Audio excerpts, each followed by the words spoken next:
So yesterday we have started the new chapter, which is electric charges and fields. Okay. So what we did in here is electric charges and fields. We have studied about the properties of charges, additive property, quantization and conservation.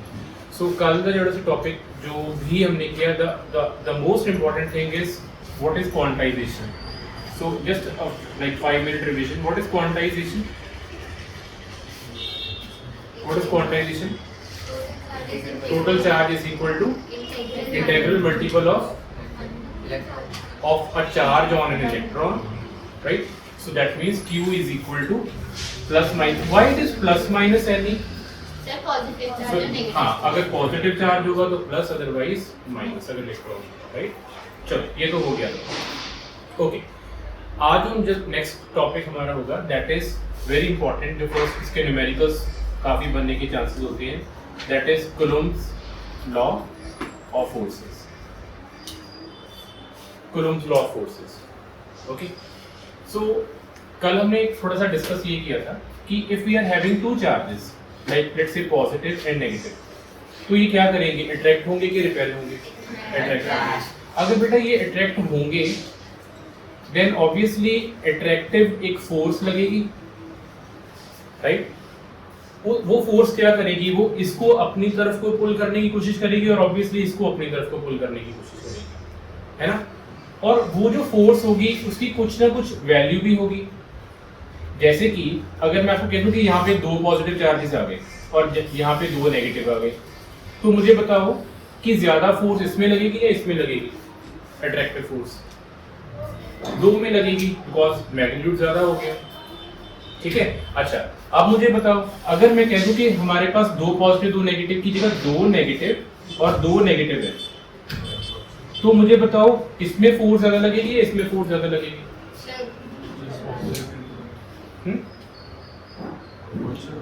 इसमें force ज्यादा लगेगी, इसमें force ज्यादा? क्या दिमाग क्या कहता है? सेम लगेगी, बिकॉज दोनों में charges same. We are talking about a charge. Charge कितना होता है एक के पास? E चार्ज कितना होता है? 1.6 × 10⁻⁹, चाहे पॉजिटिव हो चाहे नेगेटिव हो। तो ये हमारे पास 2 चार्जेस हैं, यहाँ पे भी 2 चार्जेस हैं, राइट? यहाँ पे भी 2 चार्जेस हैं, यहाँ पे भी 2 चार्जेस हैं। तो इसका मतलब दोनों के टाइम पे जो फोर्स की वैल्यू होगी वो सेम होगी, बस डिफरेंस क्या होगा वो आपको पता है। ये अट्रैक्ट करेगा एक दूसरे को और ये दोनों रिपेल करेंगे, लेकिन वैल्यू सेम आएगी। ओके, उसके बाद एक और चीज, मान लो हमारे पास यही 2 चार्जेस हैं लेकिन इनका डिस्टेंस कम हो गया। अब अगर डिस्टेंस कम हो गया तो अब जो फोर्स आएगी वो पहले वाले फोर्स से ज्यादा आएगी। मान लो ये F1 है, ये F2 है, ये F3 है, तो मुझे बताओ F3 ज्यादा होगा, कम होगा या इक्वल होगा F2 के? ज्यादा होगा। Lesser the distance more will be the force. तो अगर मैं इन तीनों के एग्जांपल दूं तो मुझे लग रहा है ये कुछ ऐसे होगा, F3 जो होगा वो सबसे ज्यादा होगा और F1 एंड F2 दोनों इक्वल होंगे, राइट? और अगर इसको हम मान लो F0 नाम दे दें तो सबसे जो लेस होगा वो F0 होगा। कुछ ऐसे काम हो रहे हैं यहाँ पे। तो देखो यहाँ पे हमें काफी चीजें क्लियर हो रही हैं। नंबर 1, चार्जेस के बारे में बात हो रही है। चार्जेस का मैग्नीट्यूड बढ़ गया तो फोर्स बढ़ गई। उसके बाद ये भी हो गया कि अगर चार्जेस का मैग्नीट्यूड तो सेम रहा लेकिन अगर डिस्टेंस कम हो गया तब फोर्स और इंक्रीज हो जाएगी। अच्छा, एक बात और यहाँ पे आ जाएगी, अगर बेटा हमारे पास 2 नेगेटिव चार्जेस होते और यहाँ पे भी 2 नेगेटिव चार्जेस होते और डिस्टेंस भी सेम होता, ये जितना डिस्टेंस है सेम डिस्टेंस, मान लो ये डिस्टेंस है हमारे पास 2 मीटर और ये भी डिस्टेंस हमारे पास 2 मीटर ही होगा, राइट? लेकिन एक डिफरेंस कर दिया हमने इसको वाटर में डाल दिया, ये चार्जेस अभी वाटर में है।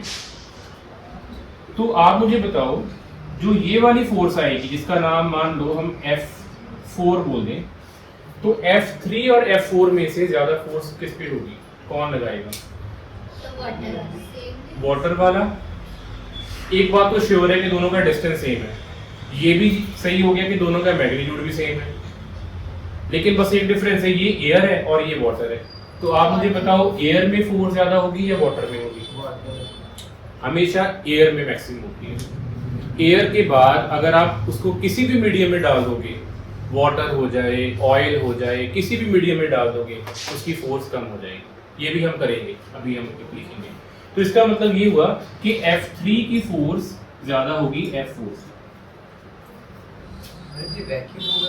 वैक्यूम एंड एयर, वैसे तो वैक्यूम में एयर से भी ज्यादा होती है, बट उसकी वैल्यू इतनी कंपैरिजन इतना कम होता है दैट सो हम क्या करते हैं, हम एयर और वैक्यूम दोनों को एक ही वैल्यू मान के चलते हैं कि जितनी मैग्नीट्यूड फोर्स का एयर में होगा उतना ही, अगर एयर ना भी हो, वैक्यूम हो, तब भी उतनी ही वैल्यू होगी। मैं अभी दिखाता हूँ। तो अभी आप मुझे एक बात बताओ, मुझे आप बताओ कि जो फोर्स है, कूलम्ब्स फोर्स जिसकी हम बात करने वाले हैं, ये कौन कौन से फैक्टर्स पे डिपेंड करती है कि फोर्स कम होगी या ज्यादा होगी? नंबर 1 नहीं, डिस्टेंस तो बाद में आया, पहले मैग्नीट्यूड ऑफ चार्ज नंबर 1। दूसरा डिस्टेंस बिटवीन टू चार्जेस, और अगर ये भी सेम हो, मैग्नीट्यूड भी सेम हो, लेकिन मीडियम, कौन से मीडियम है? तो हमने बेटा क्या किया, हमने ना कूलम्ब्स लॉ ऑफ फोर्सेस को ऐसे जो मैंने यहाँ पे समझाया सेम चीज को हमने शुरू किया। हमने कहा कि force is proportional to magnitude of charges, और क्योंकि यहाँ पे दो चार्जेस हैं तो वो कह रहा है कि कौन से चार्ज को माने, इसको माने कि इसको माने। तो वो कह रहे हैं काम करो, दोनों का प्रोडक्ट ले लो, product of magnitude of charges, मतलब इसको और इसको जो भी चार्ज होंगे उसको आप मल्टीप्लाई कर देना। जैसे मान लो ये होता 2, ये होता 1, ये होता 2 और ये भी होता 2, तो 2 मल्टीप्लाई बाई 2 4, 2 मल्टीप्लाई बाई 1 2। तो जिसका मैग्नीट्यूड का प्रोडक्ट ज्यादा होगा वो ज्यादा फोर्स लगाएगा, ठीक है। तो एक तो ये इस पे डिपेंड करेगा। सेकंड, आपने अभी देखा कि जितना डिस्टेंस कम हो जाएगा उतनी फोर्स ज्यादा हो जाएगी। कम ज्यादा इनवर्सली प्रोपोर्शनल, डिस्टेंस कम फोर्स ज्यादा, इसका मतलब force is inversely proportional to R. लेकिन बाद में जब एक्सपेरिमेंट किया तो देखा कि नहीं, कहता वो देखा डिस्टेंस आर के इनवर्सली प्रोपोर्शनल नहीं होता। जब एक्सपेरिमेंट करके देखा तो वो देखा नहीं, इसकी नहीं होता, आर स्क्वायर के होता है। हमने आर स्क्वायर कर दिया, जैसे आप ग्रेविटेशन में भी देखते हो, सेम वही चीज। अच्छा, तो हमने क्या किया, हमने इन दोनों को ना यहाँ पे इकट्ठा कर दिया। हमने कहा कि force is proportional to product of charges and inversely proportional to square of the distance between two charges. लेकिन फिर बात रही कि इसकी तो बात ही नहीं हुई मीडियम की, है ना। तो मीडियम की बात करने के लिए हमने क्या किया, हमने कहा one force is equal to, proportional डाल के हमने इक्वल डाल दिया। हमने कहा कि एक और चीज पे भी डिपेंड करता है और वो है मीडियम, और मीडियम को हम शो करते हैं इसके साथ। इसको बोलते क्या है, इसको बोलते हैं एप्सिलॉन, एप्सिलॉन, ओके। और अगर इसके ऐसे जीरो डाल दिया, इसको बोलते हैं नॉट, तो इसको बोल देंगे हम एप्सिलॉन नॉट, एप्सिलॉन नॉट ऐसे बोल देंगे, ठीक है। तो ये हमारे पास बन गया एप्सिलॉन नॉट। तो हमने एप्सिलॉन नॉट क्यों लिखा, क्योंकि अभी तक हमने मीडियम की बात ही नहीं की थी। तो एक बात आपके दिमाग में आ जानी चाहिए, जब आपको एप्सिलॉन नॉट दिख पड़ा समझ लो कि वो मीडियम की बात कर रहा है। मतलब कि अगर मैं एयर कहूंगा तो उसकी वैल्यू डिफरेंट हो जाएगी एप्सिलॉन नॉट की, अगर मैं ऑयल कह दूंगा, वाटर कह दूंगा तो इसकी वैल्यू चेंज हो जाएगी। ये करेगा, ये मीडियम वाला काम करेगा, ठीक है, ओके। अच्छा, अब इसके साथ हमने Q1 Q2 लगा दिया और R स्क्वायर लगा दिया जो पहले लिखा था। लेकिन एक और वेक्टर लिखाई हमने यहाँ पे, और वो है 4 पाई। 4 पाई का मतलब होता है it is like a solid कोन, मतलब ये वाली चीज सभी तरफ को इफेक्ट करेगी। अगर चार्ज यहाँ पे पड़ा हुआ है तो कोन ऐसे जाएगा सभी तरफ। तो हम इसको डिफाइन करने के लिए हम 4 पाई बोलते हैं, ठीक है। ये हम जैसे हम लगाते नहीं है जब हम एरिया क्या कहते हैं, एरिया ऑफ द स्फीयर बोलते हैं, तो हम बोलते हैं 4 पाई आर स्क्वायर। आर स्क्वायर तो है ही है, 4 पाई होता है सभी तरफ, स्फीयर सभी तरफ वो एरिया बनाता है, ठीक है, वॉल्यूम बनाता है। तो सेम वही चीज 4 पाई आएगा उसके साथ। तो फाइनली ये हमारा फॉर्मूला रेडी हुआ। तो आपको सभी फॉर्मूले के एक एक पैरामीटर यहाँ पे पता लगे क्या क्या है। सबसे पहले आप मुझे बताओ ये क्या चीज है, और ये दोनों चीजों को मल्टीप्लाई करने के क्या कर रहे हैं हम, product of magnitude of charges, number 1। Second ये क्या लिखा हमने, Distance. डिस्टेंस। इसलिए पता क्या करते हैं बच्चे, कई बार इसको रेडियस बोलते हैं, ध्यान रखना बिल्कुल रेडियस नहीं है ये, ठीक है, डिस्टेंस है ये। अच्छा, डिस्टेंस बिटवीन टू चार्जेस, लेकिन हमारे लिए डिस्टेंस अकेला नहीं आएगा, स्क्वायर ऑफ डिस्टेंस आएगा, राइट। अच्छा, ये क्या चीज है एप्सिलॉन नॉट, ये है which effects on the medium, right. अभी हम इसका नाम भी डिसाइड करेंगे इसको बोलते क्या है। और 4 पाई का मतलब बेसिकली क्यों आया, which is happening in all the directions, it is like a solid कोन, तो हम उसको डिफाइन करते हैं 4 पाई के साथ, राइट बेटा। तो हमारे पास ये रिलेशन रेडी हो गया। So this is called as, just write it down, देखो, this is the Coulomb's force, और अगर पूरा नाम लिखने Coulomb's electrostatic force. So just write this one, ये भी लिखो, ये भी लिखो, और ये भी लिखो। फोर्स, और it could also be the repulsive force, दोनों के लिए सेम फॉर्मूला होगा, 1/4 pi epsilon not Q1 Q2 divided by R²। अच्छा, यहाँ पे आपको अब करते रहो, लिखते रहो। एक छोटे से और मैं यहाँ पे बता रहा हूँ, यहाँ पे जो Q1 और Q2 है, इसके हम इसको मैग्नीट्यूड शो करने लगे हैं, मैग्नीट्यूड। तो अगर हमारे पास Q1 नेगेटिव होगा तो हम नेगेटिव को नहीं यूज करेंगे, हम उसको पॉजिटिव ही यूज करेंगे। Q2 नेगेटिव होगा तब हम उसको पॉजिटिव ही यूज करेंगे, ठीक है। So we are just taking the magnitude Q1 Q2 divided by R²। अच्छा, हमने एप्सिलॉन नॉट लिखा था, तो इसके बाद आप ये भी लिख लो, जो एप्सिलॉन नॉट होता है, जो एप्सिलॉन मतलब होता है, इसका मतलब, इसको हम, इसका नाम है परमिटिविटी। ऑब्वियसली ये करता क्या है, ये हमने पहले डिसाइड कर दिया कि जो भी मीडियम होगा उसके हिसाब से इसकी वैल्यू चेंज हो जाएगी, okay.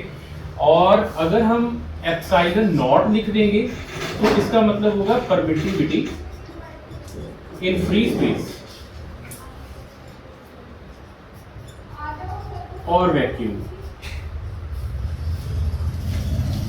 Vacuum, free space, air, तो सभी को हम एप्सिलॉन नॉट से शो करेंगे। जब भी एप्सिलॉन नॉट आ गया तो आपको ये समझ आना चाहिए कि वो एयर की बात करेंगे। और अगर एप्सिलॉन नॉट की जगह कुछ और आ जाए, मान लो एप्सिलॉन एम आ जाए, तो ऑब्वियसली इसका मतलब होगा कि परमिटिविटी इन या फिर परमिटिविटी ऑफ अ मीडियम, जो भी मीडियम है उसकी परमिटिविटी की value, permittivity of a medium.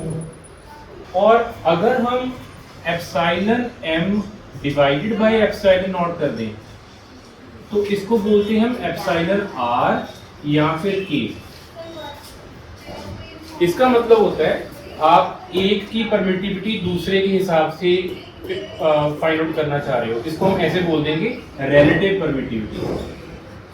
It is called as relative permittivity of medium, relative permittivity of medium. अब इसका फायदा पता क्या है, ओके, अगर हम यहाँ से एप्सिलॉन एम की वैल्यू निकालना चाहें तो ऑब्वियसली हम आराम से निकाल सकते हैं। देयरफॉर एप्सिलॉन एम कितना हो जाएगा, आप इन दोनों को मल्टीप्लाई कर दोगे, epsilon R, epsilon not, epsilon R. तो कुछ ज़्यादा नहीं किया, बस पहले हमने एक रेशो लिख दी, फिर हमने वहाँ से एप्सिलॉन मीडियम की अगर वैल्यू निकालनी पड़ी तो ऑब्वियसली हम ये यहाँ पे ऐसे लिख देंगे, एप्सिलॉन नॉट मल्टीप्लाई करना। तो हमारे लिए बेसिकली ये फार्मूला है फोर्स जो एयर में होगा। एयर यहाँ से पता लग रहा है कि जो अगर दो चार्जेस एयर में पड़े होंगे तो this will be the simple formula. लेकिन अगर दो चार्जेस हमारे पास एयर में ना पड़े हों, किसी मीडियम में पड़े हों, तो आंसर क्या होगा? So if two charges are placed in medium, तो फॉर्मूला कैसे चेंज हो जाएगा? एम आ जाएगा। वैसे तो बड़ी कॉमन सेंस सीधी सी बात है, एप्सिलॉन नॉट क्या था? एयर, एप्सिलॉन एम क्या होता है? मीडियम, है ना? तो हम ऐसे लिख देंगे 1/4 पाई एप्सिलॉन मीडियम, और बाकी सारा कुछ same, product of two charges, magnitude of two charges and divided by square of the distance between them. Easy, right? लेकिन आपको कभी भी बहुत ही कम चांसेस हैं कि आपको कभी भी परमिटिविटी ऑफ द मीडियम दिया होगा, ये वैल्यू दी नहीं होती। मैं आपको न्यूमेरिकल करवाऊंगा ना, वहाँ पे आपको समझ आ जाएगा। तो हम एक काम करेंगे, हमें पता क्या दिया होगा, हमें ये दिया होगा रिलेटिव परमिटिविटी। तो एक काम करते हैं, हम ये वाली वैल्यू को यूज करते हैं, epsilon m is equal to epsilon not multiply by epsilon naught. तो हम इसको बॉक्स नहीं कर रहे, मतलब हमारे लिए ये फाइनल रिलेशन नहीं है। फाइनल जो इसका रिलेशन होगा वो ये होगा 1/4 पाई एप्सिलॉन m की हमने वैल्यू डाल दी और बाकी सारा कुछ ऐसे like this q1 q2 divided bye r square. So this is the relation for the median. यहाँ पे बच्चे कई बार कंफ्यूज होते हैं कि यार ये क्या हो गया, दो एप्सिलॉन कहाँ से आ गए, तो वो यहाँ से आया। एप्सिलॉन मीडियम लिखा तो मीडियम की हमने वैल्यू डाल दी, epsilon not multiply by epsilon. अभी मैं आपको न्यूमेरिकल करवाऊंगा इन दोनों की, तो और क्लैरिटी हो जाएगी। ठीक है, तो जस्ट राइट इट डाउन, लिख लो। ओके, अब यहाँ पे कुछ वैल्यूज को डिस्कस कर लें, जैसे कि अगर हमारे पास जस्ट नोट कर लेना कि एप्सिलॉन नॉट की वैल्यू कितनी होती है। नहीं, यहाँ पे गलती होती है। हाँ, वो जो आप बता रहे हो ना, वो 1/4 पाई एप्सिलॉन नॉट की वैल्यू होगी। ठीक है, ये याद रखना। एप्सिलॉन नॉट की वैल्यू कितनी होती है जी, बोलो। 8 याद है 8.85 into 10 raised to power -12। Just remember this value. अगर एमसीक्यू क्वेश्चन कोई आ जाए इसमें, तो एप्सिलॉन नॉट की ये वैल्यू होती है। ओके, इसके यूनिट्स आप डिसाइड करोगे क्या होंगे, आप सोचो कैसे होंगे। मतलब हमें अगर यहाँ पे ये वाला रिलेशन देखो, अगर मैं आपसे पूछूं कि एप्सिलॉन नॉट के यूनिट्स क्या होंगे, मुझे यहाँ पे लिखने हैं यूनिट्स क्या होंगे। हाँ जी, सिर्फ हाँ, यहाँ पे हमें कुछ वो याद नहीं करना, मुझे तो आज तक नहीं याद हुआ क्या होते हैं यूनिट्स। क्यों अपने दिमाग की हार्ड डिस्क वैसी भरी जानी है। यहाँ पे देखो, यहाँ से बताओ, यहाँ से बता सकते हो रिलेशन से। हाँ, कैसे किया आपने? आपने आप मेरे हिसाब से उल्टा कर रहे हो। रेदर आपको एप्सिलॉन नॉट इधर लेके आना चाहिए और फोर्स नीचे लेके जानी चाहिए, isn't it? एप्सिलॉन नॉट की वैल्यू निकालनी है ना, तो फोर्स नीचे ले जाओ। अच्छा, 4 पाई का तो आपको पता है कोई यूनिट नहीं होगा, तो आपको फोर्स का यूनिट देखना है डिवाइड में, r स्क्वायर का देखना है डिवाइड में, और q को मल्टीप्लाई में आपको न्यूमरेटर में देखना है। तो बोलो क्या आएगा, coulomb square divide by newton metre square, है ना। तो यहाँ पे लिखो इसकी यूनिट्स जो आपके पास अभी आ रहे हैं, just write down coulomb square metre divided by, और just write down like this metre square and कर ली, राइट। कभी आप ऐसे भी लिख सकते हो, coulomb square metre -2 newton -1। Okay, so these are the units for epsilon naught. अच्छा, अभी वही चीज जो अभी आना ने अभी कहा था, देखो मुझे याद हो गया नाम, एप्सिलॉन नॉट। ठीक है, Anika, sorry Anika. Okay fine. अच्छा, ये तो था एप्सिलॉन नॉट, है ना। ये बहुत मतलब काफी बार ये यूज नहीं होगा, ये सिर्फ एमसीक्यू में यूज होगा, जब आपसे पूछ लेंगे कि हाँ जी एप्सिलॉन नॉट की वैल्यू बताओ, या फिर उससे भी ज्यादा आपसे पूछेंगे एप्सिलॉन नॉट के यूनिट्स बताओ। तो ये थोड़ा सा दिमाग में रखना, याद नहीं करने हैं बिल्कुल भी प्लीज। हमारे पास फिजिक्स में बहुत कुछ है याद करने के लिए, मैं आपको बताऊंगा, वहां पे आपको मैं कहूंगा कि भाई इसको रट्टा मार लो, अभी नहीं, यहाँ पे नहीं। ठीक है, सो जस्ट यहाँ से कन्वर्जन करके आंसर निकाल लो। ओके, नाउ अगर दूसरी वैल्यू है, वो है 1/4 पाई एप्सिलॉन नॉट। बड़ा इजी सा चीज है। आपने क्या किया, आपको पाई की वैल्यू कितनी होती है 22/7। सो ऑब्वियसली आपने कुछ ऐसे किया होगा 1 डिवाइडेड बाय 4 22/7 मल्टीप्लाई बाय इसकी वैल्यू जो भी है ना। तो आप सारे तो आइंस्टाइन हो ही हो, फटाफट आप निकाल लोगे, 2 मिनट ही लगाओगे, आपको कैलकुलेटर की जरूरत भी नहीं है। 7 ऊपर गया, उसको डिवाइड किया इसके साथ 8.85 10 करो, इतना इजी कैलकुलेशन कर लोगे ना। कितना आंसर आएगा?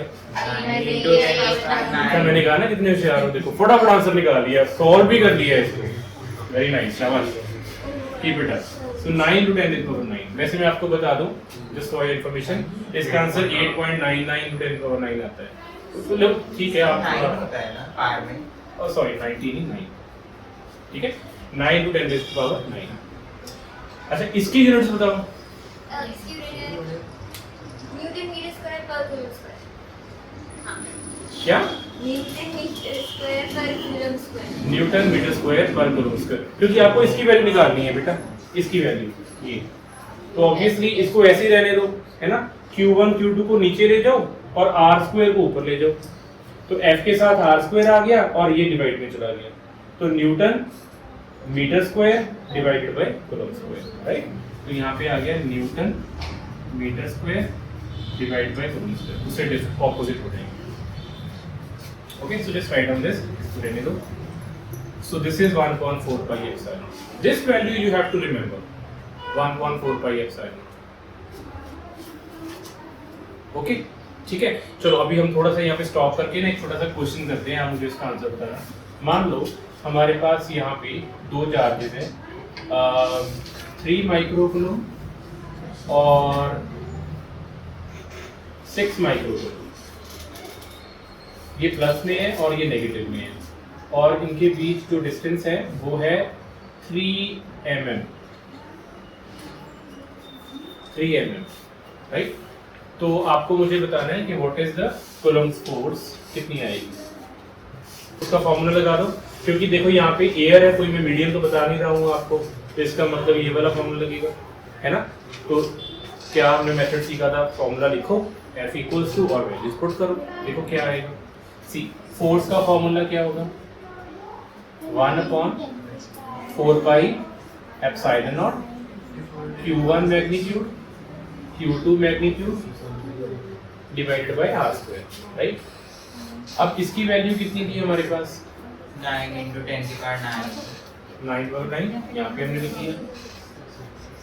ओके Q1 की वैल्यू कितनी थी हमारे पास, कोई भी एक मान लो दोनों में से, इसको मानना इसको मानना डजंट मैटर, क्योंकि दोनों मल्टीप्लाई कर रहे हैं, तो 3।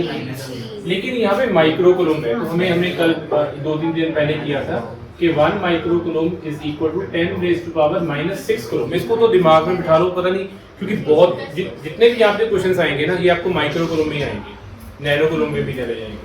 तो जब माइक्रो आएगा याद रखना 10⁻⁻⁶ कूलम, ठीक है। तो हम यहाँ पे लिखेंगे 3 × 10, क्योंकि 3 माइक्रो है, 3 × 10⁻⁻�6। अब ये कितना है -6, लेकिन हमने कहा था हम मैग्नीट्यूड लिखेंगे, मतलब माइनस नहीं लिखेंगे, तो यहाँ पे आ जाएगा 6 × 10⁻⁻�6। R की वैल्यू कितनी है, 3 mm। अच्छा 1 mm और मीटर में क्या रिलेशन होता है, जितनी बारी आप करोगे ना ये ऑटोमेटिकली आपको याद हो जाएगा। ये होता है 10⁻³ मीटर। इसको कुछ बहुत ज्यादा नहीं स्ट्रेस करना है, बस आपको न्यूमेरिकल करते जाना है, आपको ये याद हो जाएंगी वैल्यूज। 1 mm 10⁻³ तो हमारे पास कितना है 3 mm, तो हमारे पास बन गया 3 × 10⁻⁻3। लेकिन स्क्वायर भी तो है, तो इसका स्क्वायर, यहाँ पे बच्चे पता क्या करते हैं, 3 का स्क्वायर 9 कर देते हैं सर, और इसको ऐसे ही रहने देते हैं। पहले यूनिट कन्वर्ट करो, उसके बाद ब्रैकेट डालो, फिर स्क्वायर करो, जो भी आ गया वो हमारा फाइनल आंसर है। फाइन, तो इसको सॉल्व करो। सो 9 × 10⁻⁹, 3 × 10⁻⁻⁶, 6 × 10⁻⁻⁶ डिवाइडेड बाय इसका स्क्वायर किया, तो 9 × 10⁻⁻, ये मल्टीप्लाई पावर मल्टीप्लाई होती है, तो 10⁻⁻⁶, 3 का स्क्वायर हो गया और इस पावर को 2 से के साथ मल्टीप्लाई हो गया -6। 18 × 10⁻⁻3 के +3 और यूनिट्स, फिजिक्स को बिना यूनिट्स के नहीं चलना है, इतना बोल के कभी भी चुप नहीं करना है, मुझे यूनिट्स साथ में बोलना है आपको, न्यूटन। Okay 18 × 10⁻³ Newton.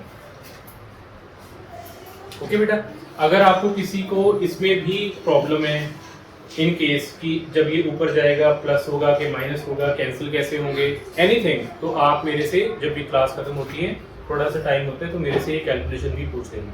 कई बच्चों की कैलकुलेशन वीक होती है, तो मतलब अगर आपको क्लास में ऐसे लग रहा है तो बाद में मेरे से ये समझ लेना, ठीक है, कैलकुलेशन कैसे करते हैं।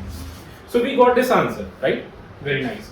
अब इसी क्वेश्चन को हम थोड़ा सा और एक्सटेंड करते हैं। मान लो बेटा same question, same charges, same distance, बस अब ये ना same problem but in water with relative permittivity. अच्छा, इसका मैं एक और नाम भी लिखाऊंगा आपको, रिलेटिव परमिटिविटी। इसका एक और नाम भी होता है डाइलेक्ट्रिक कांस्टेंट, डाइलेक्ट्रिक कांस्टेंट। ठीक है, दो नाम होते हैं इसके, बाकी फिर लिखेंगे। Dielectric constant equals let's say 10। ठीक है, और थोड़ा सा मैं कर दूं, वो 10 से आपको केवल कंफ्यूज हो जाओगे। लेट्स से 9, ये कर देते। डाइलेक्ट्रिक कांस्टेंट की वैल्यू 9 है।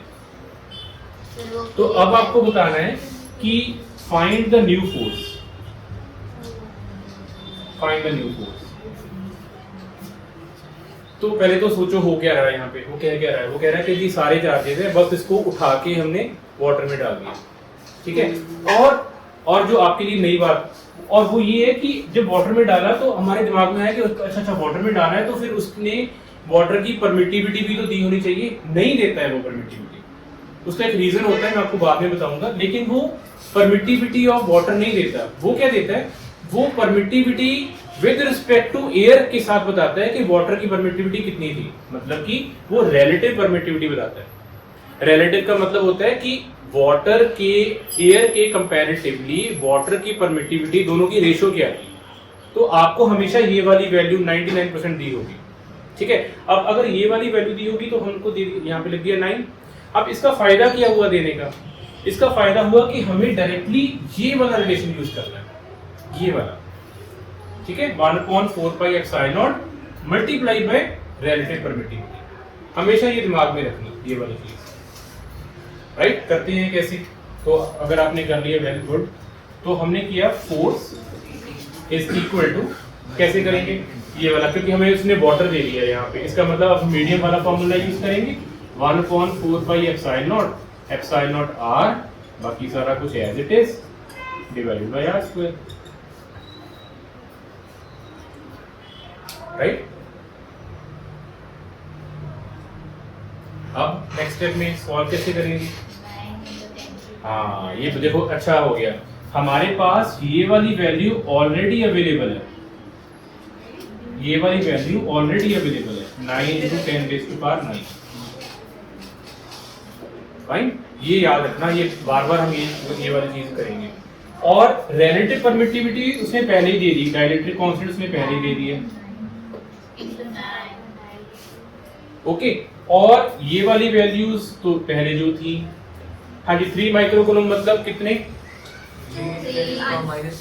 हाँ, ये बार बार अपने आप को बोलना है, राइट, याद रहेगा। 3 × 10⁻⁻⁶ Q2 -6 microcoulomb, 6 × 10⁻⁻⁶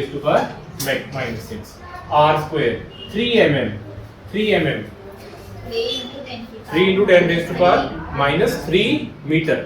okay, so 3 mm 3 × 10⁻⁻3 metre उसका स्क्वायर।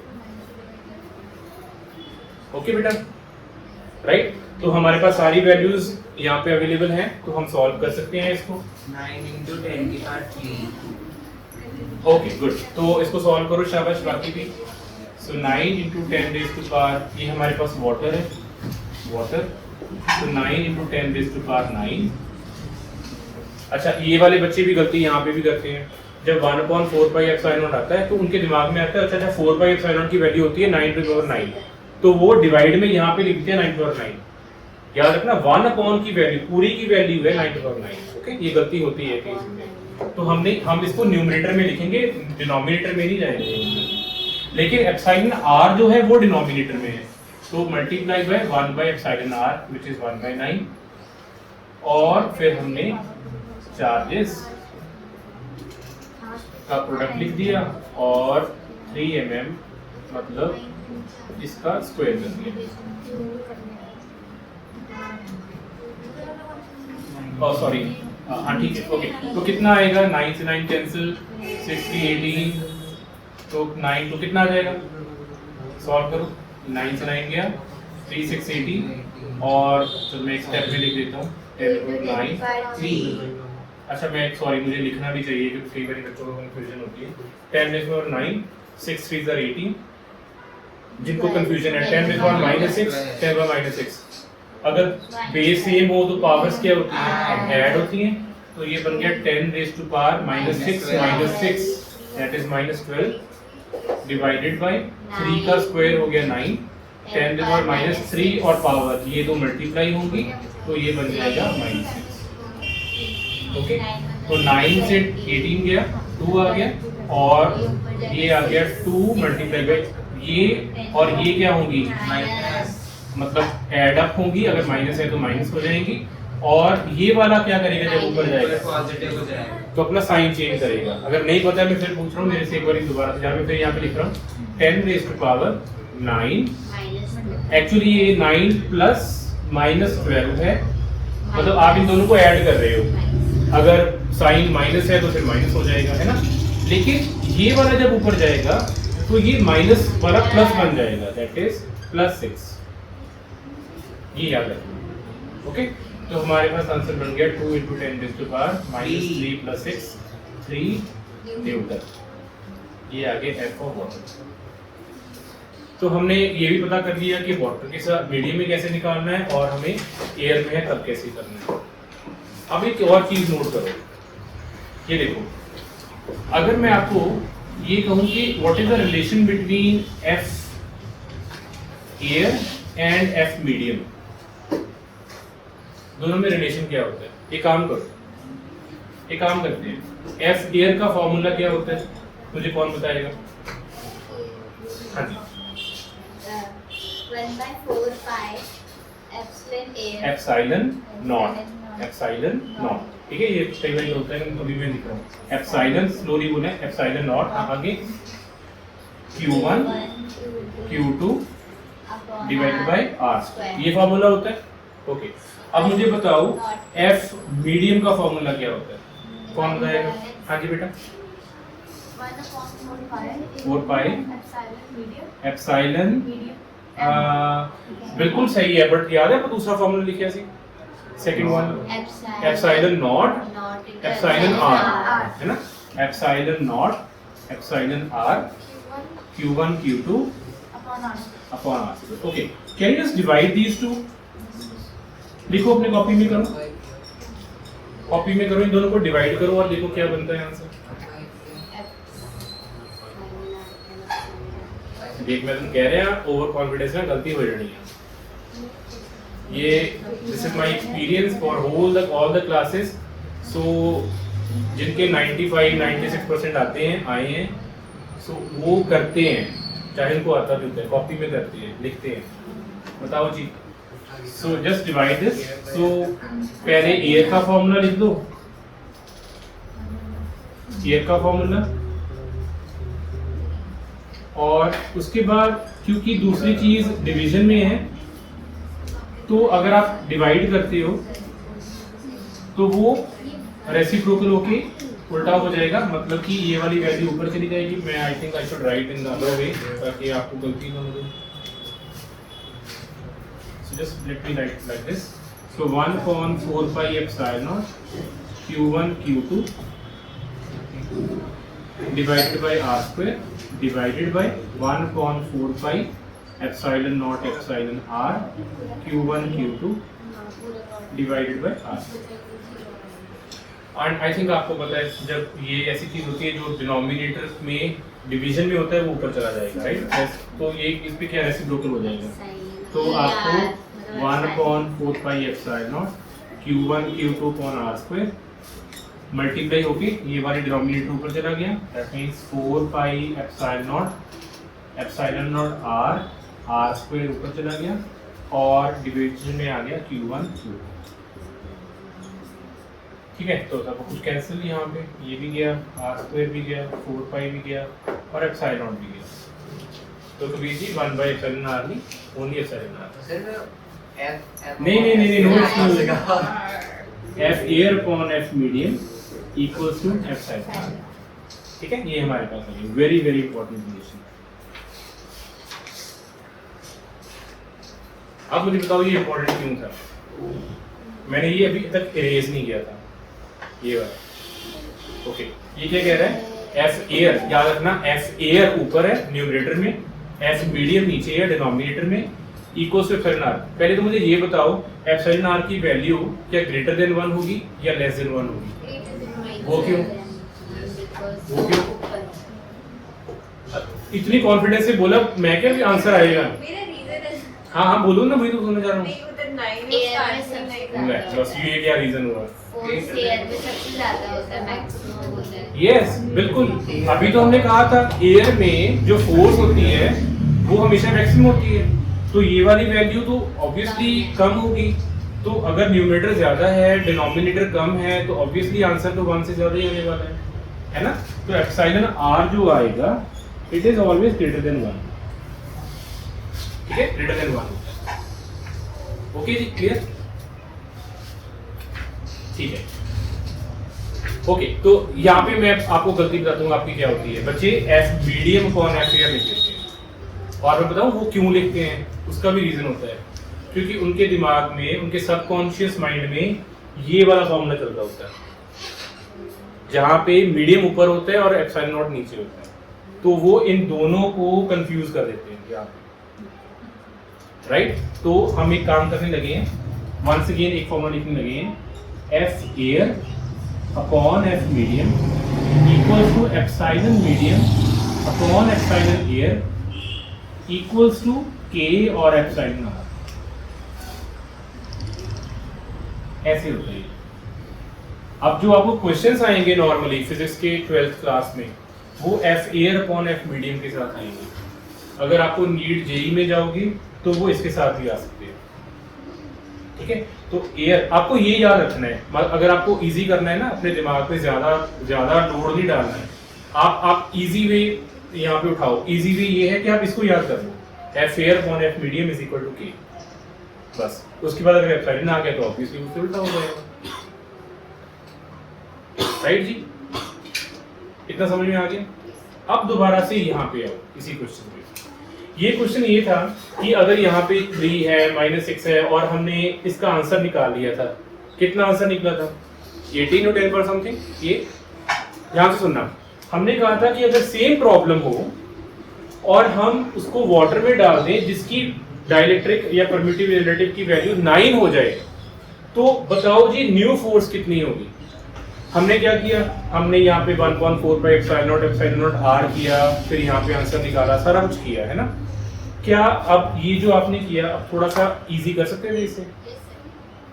देखो आपके पास क्या था, एफ एयर ऑलरेडी गिवन है, आपके पास के की वैल्यू ऑलरेडी गिवन है, आपके पास एफ एयर गिवन है, आपके पास ई आर और के की वैल्यू गिवन है, तो आपको सिर्फ एफ मीडियम निकालना था,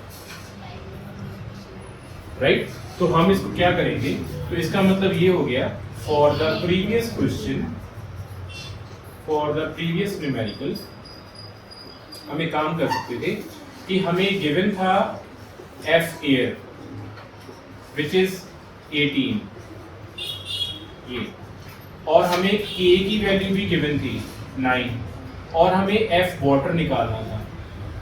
तो हम सीधा काम करेंगे कि जो आप डाइलेक्ट्रिक या एप्सिलॉन आर बोल दो या के बोल दो, वो सिंपल रेशो होती है F air upon F medium. तो आपको एफ एयर ऑलरेडी गिवन है, आपको के की वैल्यू ऑलरेडी गिवन है, पूरी इक्वेशन में सिर्फ के की अननोन रह गया, तो आप आंसर निकाल लोगे। तो आपके पास आंसर आएगा F water is equal to F air by K which is 18 10 raised to power 3 divided by 9, और देखो सेम वही आंसर आ गया जो हमने पहले निकाला था, ये सेम। ओके, अब इसको देखो याद करना कितना इजी हो गया। अगर एयर में वैल्यू 18 है और डाइलेक्ट्रिक 9 है, तो वो एयर को क्या करेगा, एयर की फोर्स को क्या करेगा, कम करेगा या ज्यादा करेगा? एयर में फोर्स कितनी है 18, ठीक है। अगर आपको वाटर में निकालनी है फोर्स, तो वो 18 से ज्यादा होगी या कम होगी?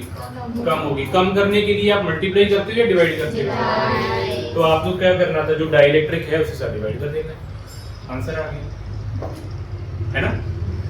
तो आप मुझे बताओ ऐसे ही, अगर आपके पास एयर में फोर्स है 100 और डाइलेक्ट्रिक है किसी का 5, तो उस मीडियम में फोर्स कितनी हो जाएगी? 100 से ज्यादा होगी या कम होगी? कितनी कम हो जाएगी? 100 divide by what? 100 divide by 5 which is equal to 20। तो एयर में फोर्स 100 होगी और उस मीडियम में फोर्स सिर्फ 20 रह जाएगी। और ये कौन डिसाइड कर रहा है? ये डाइलेक्ट्रिक कांस्टेंट। ओके, तो आप देखो, मैंने आपको कहा था, मैं एक चीज बात में बताऊंगा। डाइलेक्ट्रिक है, अच्छा वन सेकेंड, अभी आपने क्या कहा मुझे? सेम क्वेश्चन जो अभी आप बोल रहे हो, आपने कहा कि अगर मान लो एयर में वैल्यू है 100, डाइलेक्ट्रिक है 5, तो उस मीडियम में कितनी रहेगी? 20 रहेगी ना। तो आप ये कह सकते हो कि मतलब 5 टाइम्स लेस होगी, यही हुआ ना, 5 टाइम्स लेस होगी। ये 5 टाइम्स लेस क्यों हुई? क्योंकि डाइलेक्ट्रिक 5 है। तो डाइलेक्ट्रिक क्या बता रहा है आपको? डाइलेक्ट्रिक बता रहा है कितने टाइम्स कोई फोर्स जो है वो मीडियम में कम कर देगा, वो मीडियम कम कर देगा। वंस अगेन, डाइलेक्ट्रिक या फिर रिलेटिव परमिटिविटी हम क्यों निकालते हैं, क्या होता क्या है, ये क्यों गिवन होती है? क्योंकि ये बेटा आपको डायरेक्टली बता देगा कि वो जो बॉडी है अगर आप उस मीडियम में रखोगे तो वो मीडियम इतने टाइम्स फोर्स को कम कर देगा। In a very very simple language, अगर यहाँ पे 9 है, एक सिंपल सी बात, मैंने आपको ना कुछ नहीं दिया, ना ये वाली वैल्यू ना ये वैल्यू, कुछ नहीं दिया, सिर्फ एक ये स्टेटमेंट दी है कि रिलेटिव परमिटिविटी और डाइलेक्ट्रिक कांस्टेंट इक्वल टू 9, तो आपके दिमाग में एटलीस्ट एक चीज तो आ गई ना कि इसका मतलब ये है जितनी भी फोर्स एयर में होगी उससे 9 टाइम्स फोर्स कम हो जाएगी जब उस मीडियम में वो आएगा। सीधी सी बात है। अगर मैं आपको 100 कह दूंगा तो आप 100/9 कर दोगे, अगर 200 कह दूंगा 200/9 कर दोगे, अगर मैं f कह दूंगा तो आप f/9 कर दोगे, राइट? ठीक है, तो ये हमारे पास वैल्यू होती है कि डाइलेक्ट्रिक ये बताएगा कितने टाइम्स फोर्स लेस होगी। इसीलिए बेटा बुक्स में इसको प्रेफरेंस दी जाती है, वो एप्सिलॉन m को प्रेफरेंस नहीं देते, क्योंकि उनका मेन मकसद है आपको प्रैक्टिकली रेडी करना, राइट? अगर आप कहीं पे जा रहे हो, अगर आपको कोई प्रॉब्लम को सॉल्व करना है, तो वो चाहते हैं कि एयर की कंपैरेटिवली बता दें कि कितने टाइम्स फोर्स लेस हो जाएगी, बस ये चाहिए, बात खत्म हो गई। फाइन, ठीक है, तो we already get this an answer. तो हमने अब यहाँ पे 2-3 चीजें डिसाइड हो गई है हमारी, और वो क्या क्या है आप मुझे बताओगे। मैं आपसे छोटे छोटे कुछ क्वेश्चन पूछ रहा हूँ, आप मुझे इसके आंसर बताओ। ये नोट कर लिया आपने? कुछ करना है किसी को? करना है तो कर लो, मैं यहाँ पे रेज कर रहा हूँ। ओके, ठीक है, चलो आपसे क्वेश्चन पूछता हूँ मैं। मान लो हमारे पास एक मीडियम है ऑयल, ऑयल में जो कूलम्ब्स फोर्स है, वो है मान लो 2F। ध्यान से सुनना, ठीक है? ऑयल में जो कूलम्ब फोर्स है वो 2F है। चार्ज कितना है मुझे नहीं पता, डिस्टेंस कितना है मुझे ये भी नहीं पता, मुझे बस ये पता है कि जो भी होगा 2F होगी। जितना चार्ज होगा उसके हिसाब से हम F की वैल्यू चेंज होती जाएगी, तो हमने 2F लिख दिया, सिंपल सी बात। आप मुझे बताओ कि अगर उसी चार्ज को उसी डिस्टेंस पे हम एयर में रख दें, अच्छा ऑयल का जो K है वो लेट्स से 6 है, ठीक है? आप मुझे बताओ अगर हम एयर में रख दें तो F एयर कितना होगा? आप मेरे क्वेश्चन समझ गए हो कि हमने चार्ज को ऑयल में रखा। अच्छा, मैं पता नहीं क्यों ये क्वेश्चन करवा रहा हूँ। हमारा ना दिमाग जो है वो नंबर्स को बहुत जल्दी रीड करता है। अगर यहाँ पे मैं 2F की जगह 100 लिख देता तो आपको थोड़ा इजी लगता है, 100 हाँ समझ में आ रहा है। जब हम 2F कर देते हैं ना तो दिमाग पहले ही एक अपने आप को ना रिस्ट्रिक्ट कर लेता है, यार ये क्या आ गया, ये वेरिएबल कहाँ पे आ गया। तो इसीलिए मैं आपको जानबूझ के 2F लिख रहा हूँ, क्योंकि आपको रेडी होना है, वेरिएबल दिया हो तो क्या होगा, ठीक है? तो आप इसको 100 मान लो, 200 मान लो, डजंट मैटर, कुछ भी वैल्यू है 2F। अब आपको बताना है कि अगर एयर में रख रहे उसी चार्ज को, इसका K 6 है, तो एयर में कितना आएगा? कैसे किया? गुड, बहुत बढ़िया। लेकिन मैं आपसे फिर से यही आपको सजेस्ट करूंगा कि मुझे किसी तरह से इक्वेशन के बेस पे बताया करो। ये तो अभी आपको, अभी तो मैंने अभी करवाया ना, तो आपको आ गया आंसर। मान लो मैं 4 महीने बाद पूछूंगा आपको, 6 महीने बाद, तब आपकी इक्वेशंस आपको सपोर्ट करेंगी, ये कंसेप्ट फिर आपके दिमाग से निकल जाएगा। तो इक्वेशन बताओ, फॉर्मूला बताओ, क्या लिखूं कि आपका जो आंसर है वो वैलिडेट हो जाए। ये करोगे, यस, ये बात करोगे। F एयर अपॉन, जैसे ऑयल है तो ऑयल लिख देते हैं, इक्वल टू K। ये आपका फर्स्ट स्टेप होना चाहिए, ये सबसे इंपॉर्टेंट स्टेप है।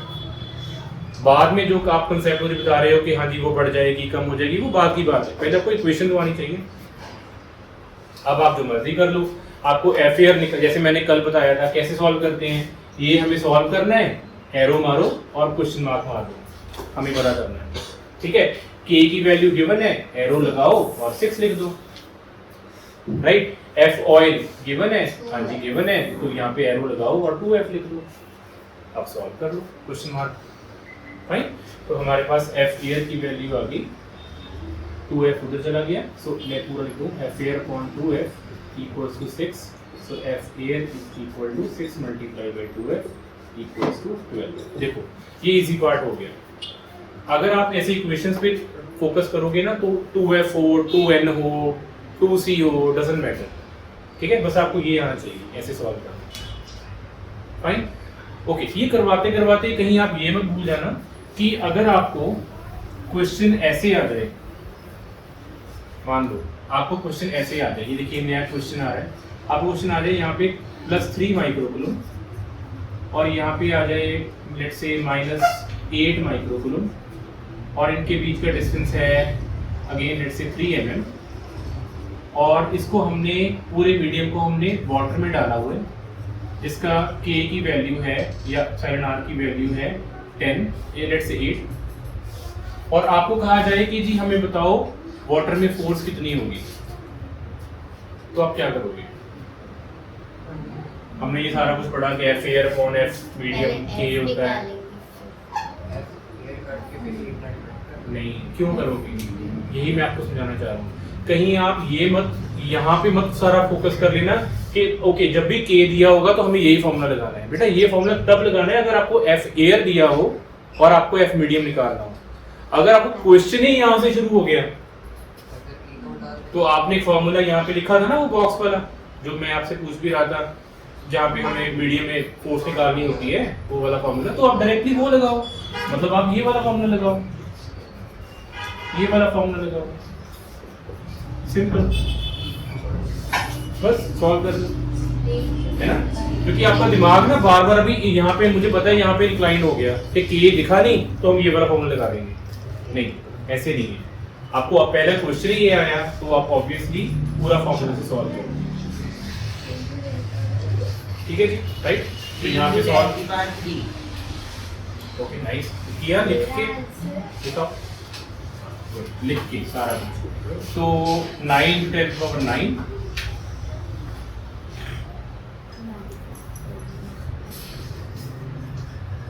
यहाँ पे आ गया 8, यहाँ पे आ गया 3, यहाँ पे आ गया 8, यहाँ पे आ गया 3 mm और इसका हो गया स्क्वायर, 3 का स्क्वायर 9, 10⁻³ -3। सर वो चुप, हाँ जी पीछे लास्ट। बेटा इक्वेशन सही है कि गलत? की गलती है? 10⁻⁻6 होगा, 9 × 10⁻⁻। 3 जगह 9 × 10⁻⁻6 होना, ओ क्यों? स्क्वायर होना। सो की लिखा है थे में, लाइक पहला की लिखना चाहिए था 3 × 10⁻⁻3 हाँ जी, फिर ब्रैकेट Square। में फिर ओके नाइस। कोई और गलती? जेडे हाथ खड़े कर रहे हैं इसमें कभी भी नहीं पूछूंगा। क्या हो गया इसको? हाँ जी बेटा तुम बताओ। Sir, 9 × 10⁻⁹ × 1/8। यस, ये जो है वो न्यूमरेटर में जाना है, डिनोमिनेटर में नहीं जाना। 1/4πε0 की वैल्यू नहीं होती, पूरे की होती है, 1 की होती है, सिर्फ 4π की वैल्यू नहीं होती है ना। तो ये यहाँ से नहीं होगा, ये ऊपर जाएगा, ये ठीक है, और ये डिवाइड में रहेगा क्योंकि ये 1/8 इसकी वैल्यू, राइट, ठीक है। तो ये गलतियाँ यहाँ पे ध्यान रखनी। तो इसको सॉल्व करोगे, हाँ जी कितना आंसर आया रितेश? मैंने उसको नहीं, आगे बस ये कितने हैं? ये घोड़े हैं, गधे हैं, क्या है ये? +3 न्यूटन, वो +3 है सर। बस ये है। हाँ ना, क्रेडिट क्यों दे रहे? सर मैंने सच में इससे पहले नहीं कोई बात नहीं, सो डन। क्रेडिट यहाँ पे कोई फायदा नहीं है, जहाँ पे लेना है वहाँ पे पता लग जाएगा। ओके क्लियर हो गया जी ये? ओके कितना टाइम हो गया? टाइम मेरा भी फोन पे चल रहा है। 27 27 चलो ठीक है, आज के लिए इतने ही बहुत है। 3 मिनट चलते हैं। एक आपको क्वेश्चन आपको क्वेश्चंस दिए हैं, तो वो वाले क्वेश्चंस आपको अटेम्प्ट करके कल उसकी जो आपको साथ में डेडलाइन भी दी हुई है, जो आज वाले क्वेश्चंस हैं उसकी डेडलाइन कल 4 PM तक है। 4 मतलब जब आप यहाँ पे आते हो, इससे आने से पहले पहले आपको कर देने हैं सर, ठीक है। तो कोशिश रहेगी कि आपको हर दिन 5-6 क्वेश्चन होंगे, तो इतने क्वेश्चन आपको रोज अटेम्प्ट करने हैं, जैसे भी है करके ही सोना है, ये आपको ध्यान में रखना है। रात के चाहे 11 बज जाए, 12 बज जाए, 1 बज जाए, डजंट मैटर। जब आपके एग्जाम होते हैं आप 1-1 बजे तक जागते हो, राइट। इसका मतलब आपकी बॉडी में इतनी कैपेबिलिटी है कि आप रात के 1 बजे तक जाग सकते हो। बस से फिर सुबह उठ के जो सुबह उठने वाले हैं वो सुबह उठ जाए। आप में इतनी भी कैपेबिलिटी है, मुझे पता है, जब आपके एग्जाम होते हैं तो आप 1 बजे 2 बजे सो के सुबह 6 बजे फिर उठ जाते हो, है ना कैपेबिलिटी आपकी। कॉफी हाँ, कॉफी कॉफी पियो, मैगी खाओ, कोई प्रॉब्लम नहीं है, ये आप डिसाइड कर लो, वो कोई प्रॉब्लम नहीं है। बस आपको करना है, करके सॉल्व किए बाद में। ओके ठीक है बेटा।